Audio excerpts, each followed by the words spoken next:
some rotted green bun I go roll out, you see. Hey. Just to remind the people, them are going to water, them have to put up them face on the water truck. Them are going to garbage. I take out garbage out of constituency, them have to put up their name and them picture on it. Them have your school bag, Jamaica. This is how they plan to continue running this country. They have ravished this country. They have eroded the dignity in the people of this country. They have made the people Tutsis. They have made the people Tutsis. They have made the people a little finance them. That when they see little sweets, them just gather. You remember, like, if you put on something, if you put on a piece of food, you have to see their ants, them rush them. That is what they have made the people do or become in this country. It is sad. It is disgraceful. And even on top of that, Ed Bartlett knows that him announced say flight a come from Dubai. When in truth and in fact, Ed Bartlett know the flight wasn't coming directly, you know. Ed Bartlett, Courtney and Jamaica know the flight not coming directly. Listen to Ed Bartlett yesterday talking about Dubai. Talking about Dubai flight I come to. Listen to this.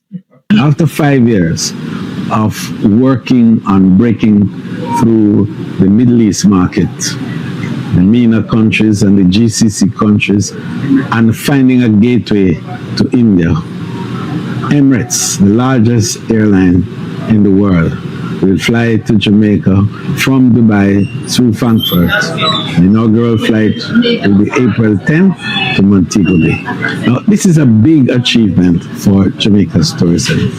5 years ago, we went and met with the chairman of Emirates.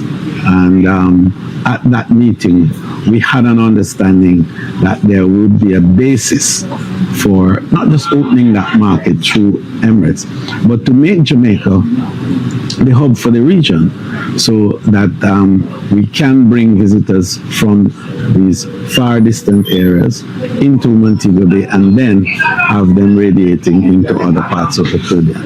We also had a discussion in relation to how Jamaica can become the center for multi-destination tourism within the area. And this is a big part of achieving that objective. So today was a strong day for tourism, both from what the Secretary of State intimated, as well as what in fact has now become a reality, that the flight will arrive on the 10th at 6:55 p.m. and it's a 777-300 aircraft, which brings 400 to 500 passengers. It will come into Jamaica and will be once a week from April until December. No. Listening to that, Courtney, did Ed Bartlett make it sound to you that the flight come through Germany? When you listen to that, you never think, say, I want to ask you in Jamaica. That's straight from Dubai. When he spoke, you not get the idea, say, at Dubai to Jamaica, the flight come from. Come land Jamaica. No, Jamaica, I want to ask you again, because as a communicator, and as somebody who understands the communicative process, did Ed Bartlett at any time say to you, the flight coming from Dubai to Germany and from Germany to Jamaica? Or did he say it is coming from Dubai to Jamaica?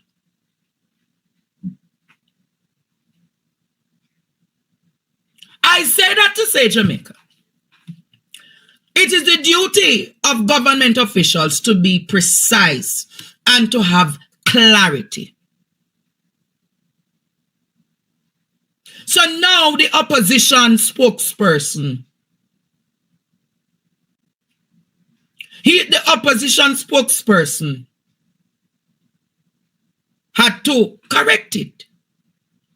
Here's what the opposition spokesperson had to say. The following is a release from the People's National Party Media Unit. I want to take a moment to set the record straight on an announcement made yesterday by the Minister of Tourism. The minister claimed that Emirates will begin flights to Jamaica. But let me be clear, this is simply not true. What actually happened is that Condor, a German airline, announced a new route to Jamaica.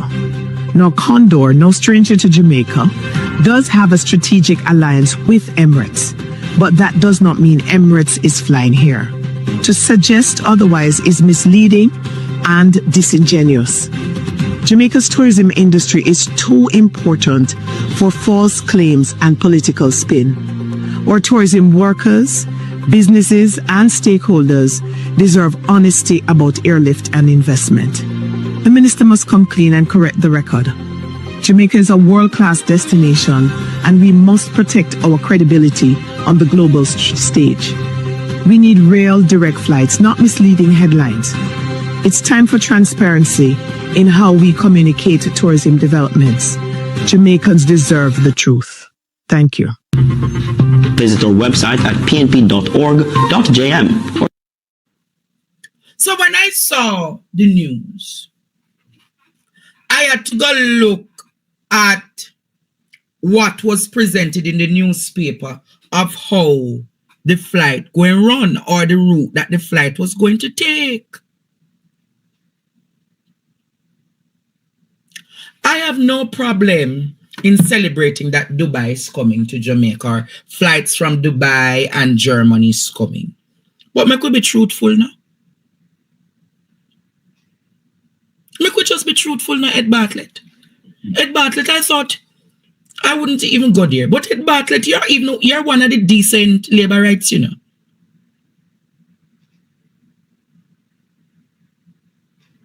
You're one of the decent labor rights. So, make the communication, Ed Bartlett, be precise. Make it come with clarity. Because something like that, would you just need to say, oh, it coming through yeah, just talk it like that. Because all of this, totally. So, the Emirates will be coming. It'll go through Germany. Producer, put up how it'll go through now. Put up the newspaper article now. I want Jamaicans to see the clarity tonight. But this, see there,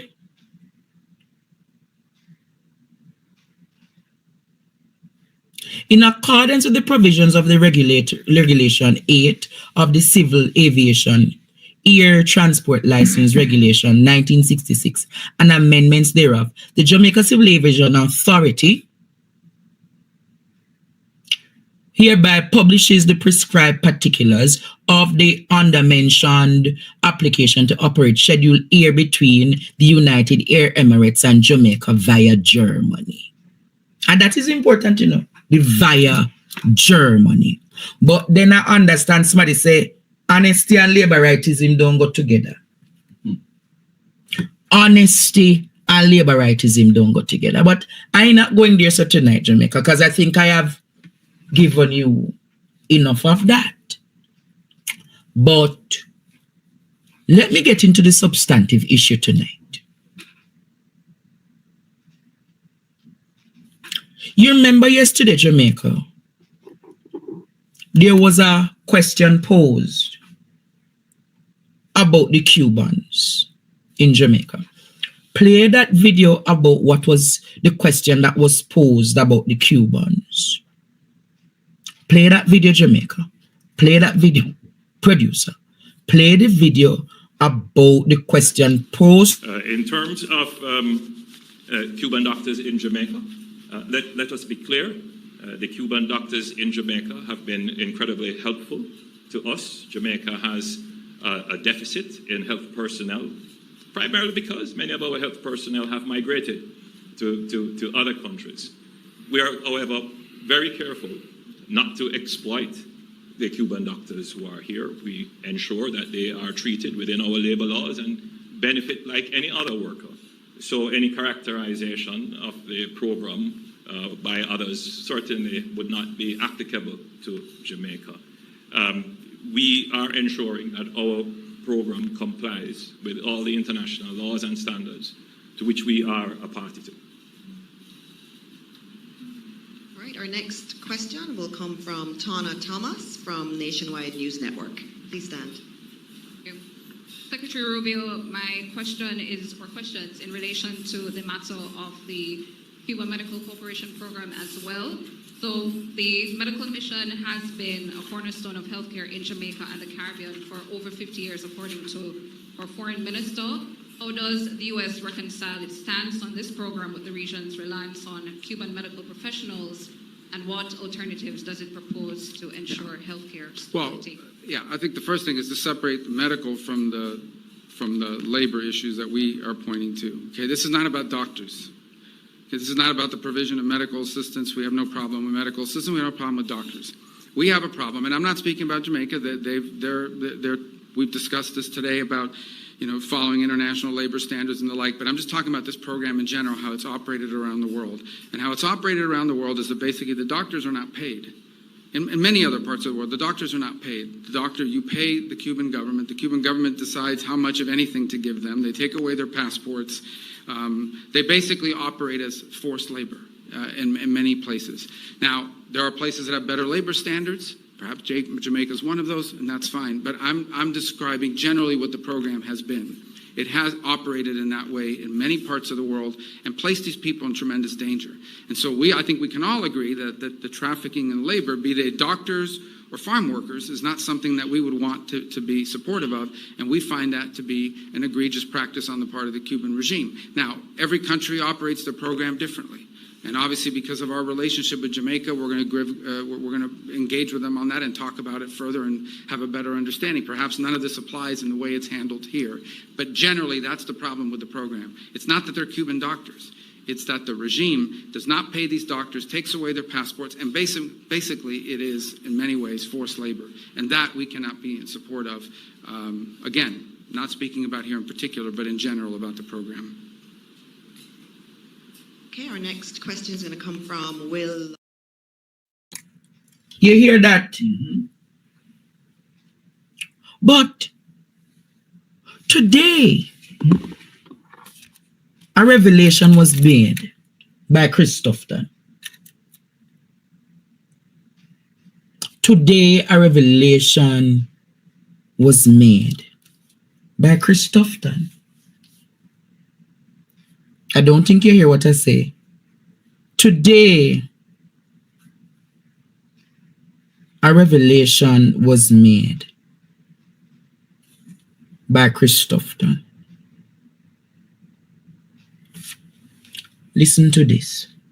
Listen to Tufton today. Lives depend on it. That was Health and Wellness Minister Dr. Christopher Tufton's candid response to concerns over the possibility of Cuban medical professionals being sent home. Dr. Tufton admitted at Parliament's Standing Finance Committee on Thursday that the impact would be felt significantly.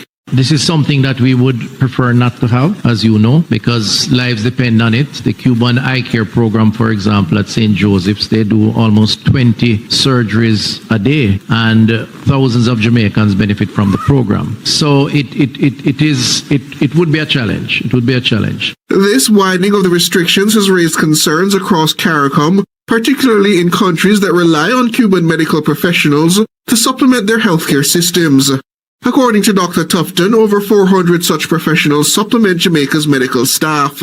If we assume the worst, which is what you're suggesting, it would have a significant impact on our health system in that we have close to 400 Cuban healthcare workers in our public health system, primarily nurses and primarily specialist nurses. So those working in the very specialized areas, which is where the greatest shortage exists. And it would mean that those services would be impacted. So the consequences of a suspension or termination of those arrangements would mean maybe some suspension or at best rearranging of some of those services as to where they could be accessed. Dr. Tufton says the government through the Foreign Affairs Ministry is attempting to come to a compromise through negotiations with Cuba and the United States.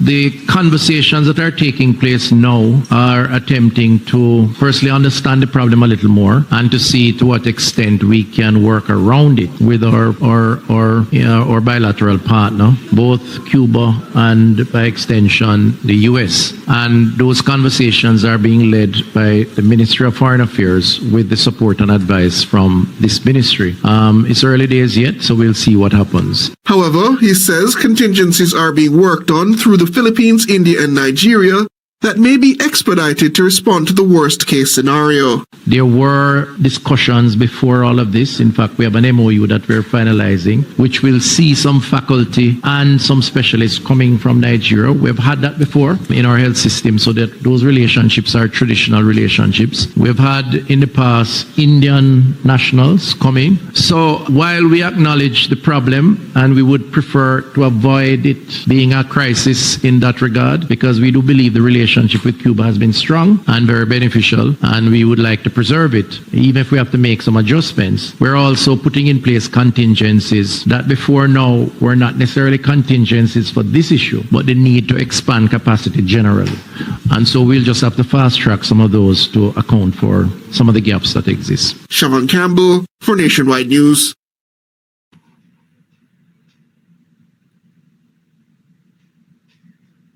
You heard that? Vividly. Are you aware, Jamaica,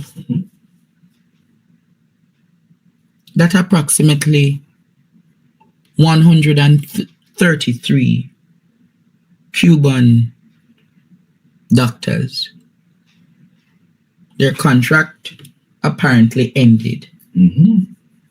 And they had the potential, I believe that based on the crisis in Jamaica, the government would have made an attempt to renew the contract. They were sent home.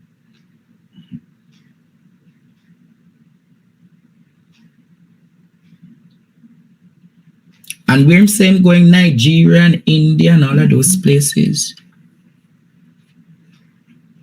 And yesterday, based on what was said by the Prime Minister,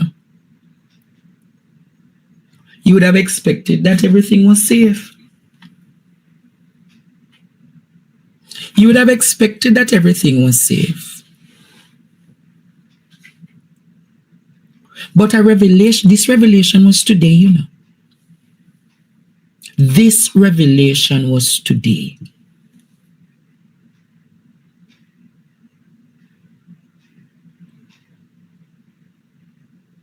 Some Cuban doctors whose contracts have ended have left Jamaica. How can you trust them, Courtney? Not at all. How can you trust them? No more left. And you see, at Set to Jamaica, monitor over the next 2, 3, 4, 5 weeks what is happening in Jamaica, what is happening in the region. Monitor it. Because if you don't monitor it, Jamaica, the revelations are going to be made. And the revelations are plenty. The revelations are going to be made, and the revelations are plenty. Rubio was in Guyana today. Rubio met with the president of Guyana, President Ali. I want you to listen to the tone of Rubio in Guyana today. Listen to the tone, Jamaica, of Rubio in Guyana today. Listen to this. Good afternoon. Marcel Thomas from the Distorts News. You just spoke of consequences for aggressive actions and that the U.S. is Guyana's partner. Given Venezuela's unprovoked aggression towards Guyana, I want to know if your country would stand by Guyana militarily if Venezuela were to attack this country, and what would be the U.S.'s response should Venezuela attack U.S. oil major ExxonMobil, which is operating in Guyana's waters? It would be a very bad day for the Venezuelan regime if they were to attack Guyana or attack ExxonMobil or anything like it. It would be a very bad day, a very bad week for them, and it would not end well for them. I'm not going to get into details of what we'll do. We're not big on those kinds of threats. I think everybody understands, and I want it to be clear. We've made this clear repeatedly. I think the U.S. Navy today is making it clear and demonstrating our ability to. We have a big Navy, and it can get almost anywhere. It can get anywhere in the world. We have commitments that exist today with Guyana. We want to build on those, expand on those, and we'll leave it for the appropriate time. But suffice it to say that if that regime were to do something such as that, it would be a very bad move. It would be a big mistake for them. You heard what he said about the Venezuelans? It would have been a very bad move.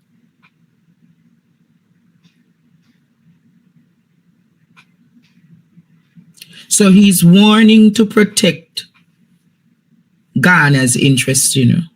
So US has made it clear.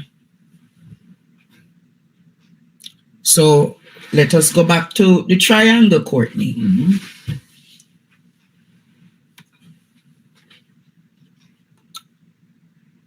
The canal closed off from the Chinese. The wharf announcements are to come. You heard what I said? Mm-hmm.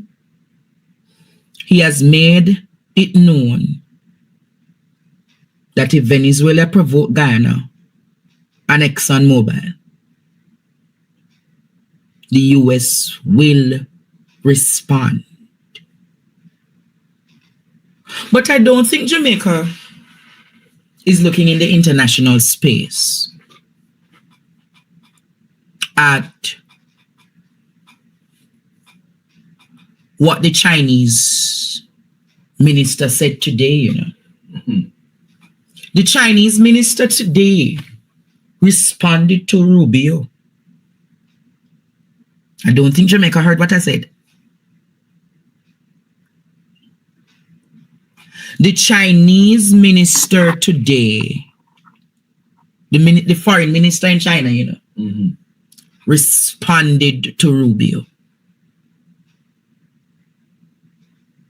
You don't hear what I said? The foreign minister, Chinese foreign minister, advised US to reflect on its own hegemony in Latin America and the Caribbean following Rubio's claim on Chinese investments. So already the Chinese is telling you now, Courtney, mm-hmm. you know, based on the argument here by the Chinese foreign minister. Listen, producer, put up the argument what the foreign minister said. I want Jamaica to hear what the foreign minister of China says today.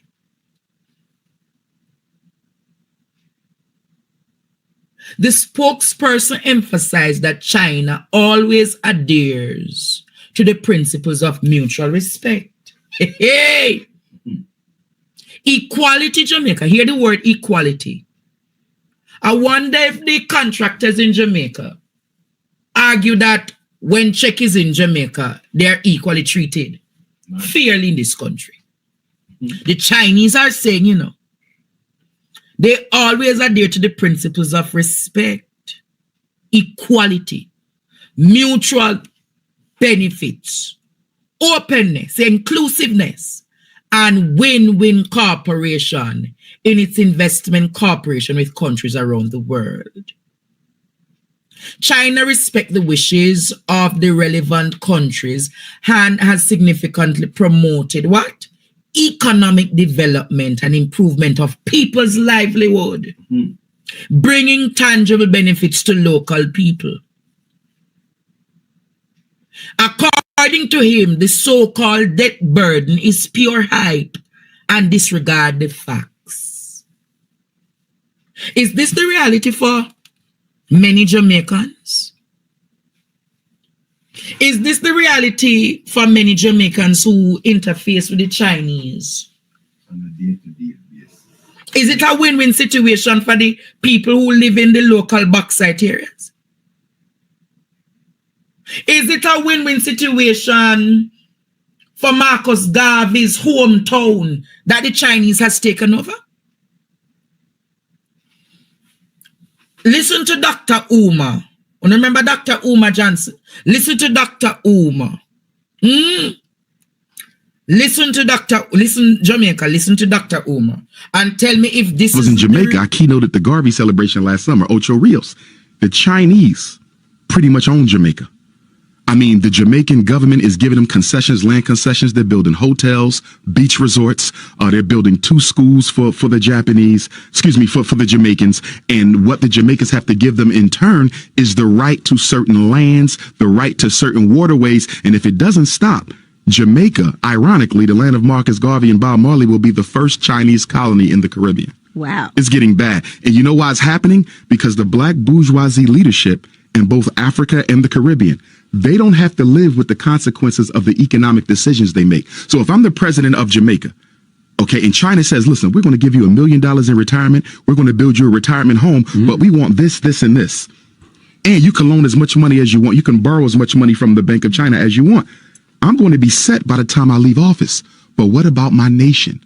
Jamaica will be struggling for the next 50 years.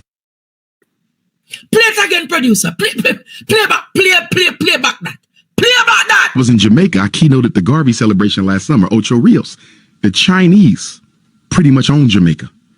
I mean, the Jamaican government is giving them concessions, land concessions. They're building hotels, beach resorts. They're building 2 schools for the Japanese, for the Jamaicans. And what the Jamaicans have to give them in turn is the right to certain lands, the right to certain waterways. And if it doesn't stop, Jamaica, ironically, the land of Marcus Garvey and Bob Marley, will be the first Chinese colony in the Caribbean. Wow. It's getting bad. And you know why it's happening? Because the black bourgeoisie leadership in both Africa and the Caribbean, they don't have to live with the consequences of the economic decisions they make. So if I'm the president of Jamaica, okay, and China says, listen, we're going to give you $1 million in retirement. We're going to build you a retirement home, but we want this, this, and this. And you can loan as much money as you want. You can borrow as much money from the Bank of China as you want. I'm going to be set by the time I leave office. But what about my nation? Jamaica will be struggling for the next 50 years. Jamaica. Ball out! Whoa, yo. We need help, Jesus. Jamaica need help. Shift the parliament. Shift the election. Producer, play that one more time, no? You hear what Dr. Johnson said? A colony. Play that one more time. Was in Jamaica. I keynoted the Garvey celebration last summer, Ocho Rios. The Chinese pretty much own Jamaica.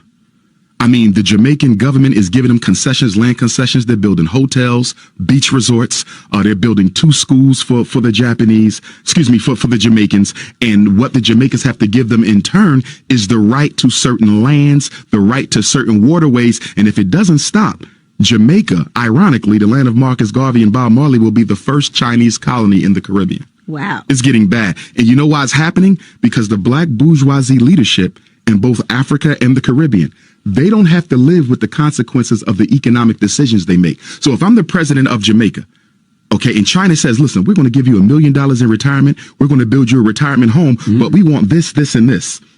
And you can loan as much money as you want. You can borrow as much money from the Bank of China as you want. I'm going to be set by the time I leave office. But what about my nation? Jamaica will be struggling for the next 50 years.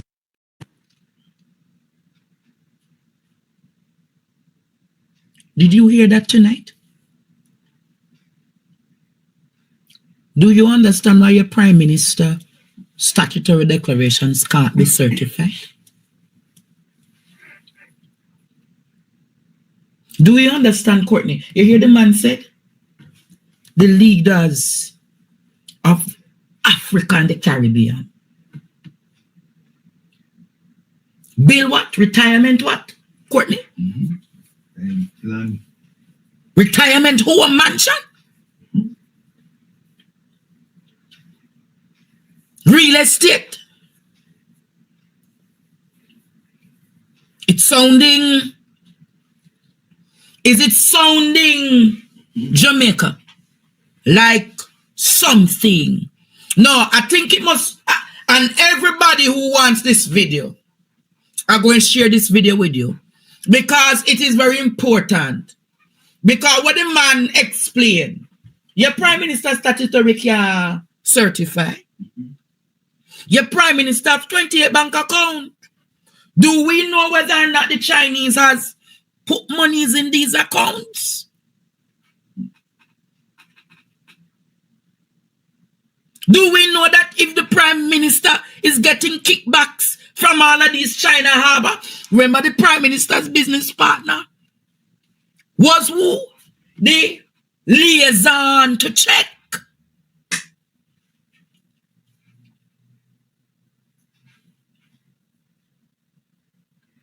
So I am asking you tonight, people of Jamaica, if the man can certify, if the man have them the account, and it is hard to track and trace, etc. And as a matter of fact, how the Chinese operate, they not even put it in your account, Courtney. Then just drop it at your foot. You heard what the Chinese foreign minister said?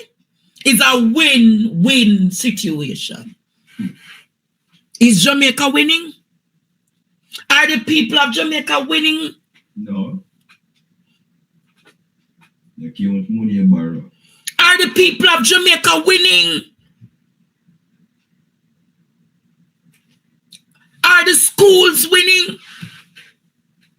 The lands winning? The roads winning? The hospitals winning? The only person that's win is Andrew and his ministers of government. I want to show you something. You remember yesterday me showing you say the bus them come from China. Remember me showing you? I'm showing you the bus come from China. But I went to dig a little further today, Jamaica, about the manufacturers of the bus.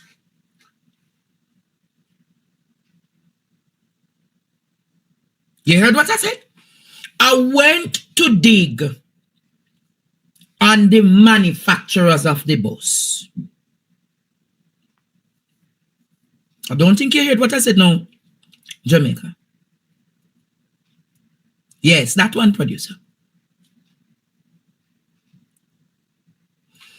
I want you to go look for the manufacturer of the bus. They're called Golden Dragon and International Trading Company. Golden Dragon. When you hear me say, all who love to research, go research Golden Dragon and International Trading Company. So when I did that, I look at the industries that Golden Dragon is involved in China.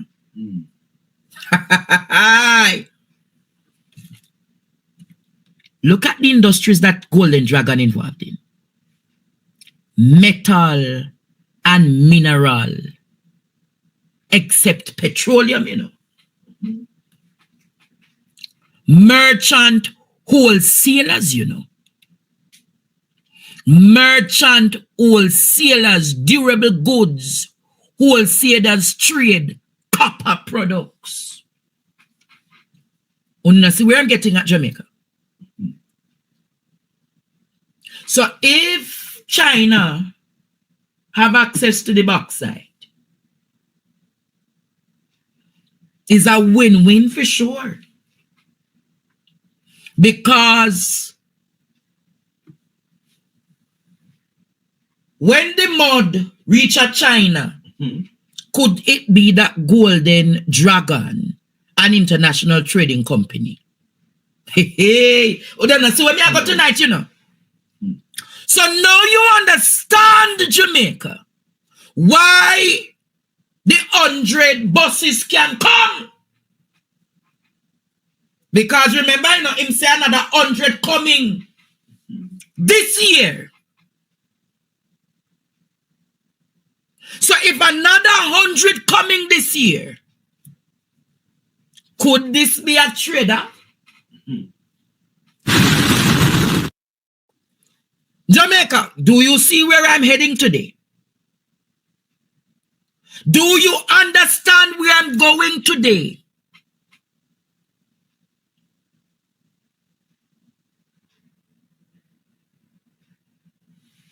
Mercantilism. Go and research the word mercantilism. And if you understand mercantilism, that is the philosophy of the economic policies of China. Mighty God. Mercantilism.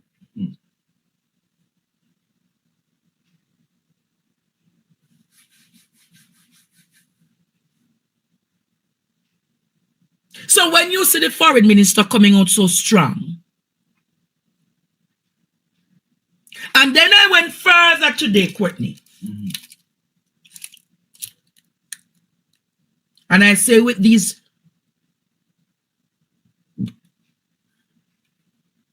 all of what is happening, somebody called the program today and said, teacher, be careful of the Chinese manipulating the elections. Because the Chinese already, intelligence in Canada said that the Chinese have attempts to manipulate the Canadian election that is due the 28th of April. What do I mean, be careful of the Chinese manipulating the election? They are the masters of artificial what? Intelligence. So can you imagine the Prime Minister is a significant ally? Canada says China and India may seek to meddle in election. This was this week on Reuters, you know. The 25th of March. Today is what? The 21st? 27th? 2 days ago, Reuters wrote this. And then if I recall, I heard the EOJ saying a few days ago, be careful of what? Be careful of what, Jamaica? Fake voter IDs. Jamaica, like up this live. Like up this live. Like up this live. Just like up this live now, Jamaica. Because what I'm teaching you and what I'm sharing with you tonight,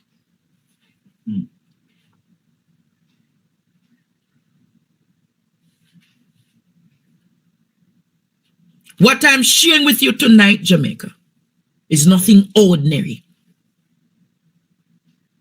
Because if the Chinese have these people in their pockets, and I look at you and say, hey, I need some more money to buy out the people. Chinese say, how much you want? Because the Chinese agenda must be fulfilled. Yes.